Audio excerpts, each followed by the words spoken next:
Hi යාළුවනේ ඉතින් ඔයාලා අදත් පිළිගන්න සාදරයෙන් මගේ channel එකට ඉතින් ජය වේවා කොල්ලෝ ටිකට ගැම්මට.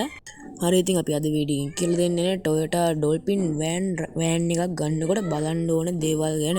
හරි අපි මුලින්ම වාහනයක් ගත්තී ඒ වාහනේ body condition එක ගැන බලන්න ඕනේ.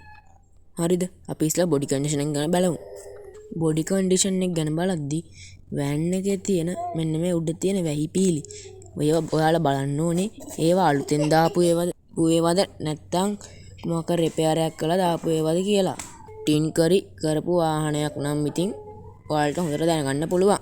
ඊපස්සේ අපි වාහනේ එන්ජින් එක ගැන තමයි වඩාත් සැලකිලිමත් වෙන්න ඕන. හරි ඉතින් ඉස්සෙල්ලම වාහනේ අපි මෙන්න මේ එන්ජින් ඔයිල් දාන කප් එක අරගන්න ඕනි. මේක බලන්න ඕනේ වාහනේ විනාඩි 5ක් ස්ටාර්ට් කරලා තියලා ස්ටාර්ට් එකේදීමයි. හරි මේ කප් එක ගලවලා බලද්දි මේකෙන් හුමාලේ කියන්නේ දුම එනවා නම් එන්ජින් එක සාමාන්‍ය ගන්නට ගෙවෙට් එන්ජින් එක. හරි දැන් අපි බලන්න ඕනේ මේකේ ගෑස් කට් ගැන බලන්න ඕනේ. ගෑස් කට් වල තත්ත්වය බලන්න ඕනේ. මේකත් අපි බලන්න ඕනේ වාහනේ ස්ටාර්ට් එකේ තියෙද්දි. අපි මුලින්ම මේකේ මේ ගෑස් කට් දාන මූඩිය අරගන්න ඕනේ. මෙන්න මේ මූඩිය.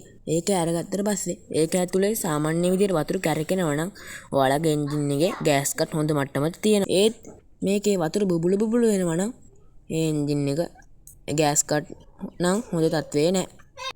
හරි ඊට පස්සේ බලන්න ඕන මේක 4 wheeled 2 wheeled කියලා. 4 wheeled 2 wheeled කියලා බලන්නේ ගොඩක් වැදගත්. ඒ මොකද දන්නවද? සාමාන්‍යයෙන් 4 wheel එකක රිපෙයාර් වැඩි. මොකද ඒකේ සස්පෙන්ෂන් එක ඉක්මනට ගෙවෙන නිසා. සාමාන්‍යයෙන් 2 wheel තමයි හයර් එකකට උනත් භාවිතා කරන්නේ. හයර් එකක් දුවා ගන්න උනත් 2 wheel ප්‍රමාණවත්. 4 wheel දාගත්තා කියන්නේ ඉතින් 4 wheel වාහන ගොඩක් ගණන් අඩුයි. ඒ වුණාට රිපෙයාර් වැඩි. ඒකෙන් ඉතින් මේ 2 wheel එකක් ගන්න මිල යනවා. හරි එහෙනම් ඉතින් මේ වගේ තවත් වාහන ගැන වීඩියෝ එකකින් හමු වෙමු. එහෙනම් ඉතින් අදට අපි යනවා. ජය වේවා.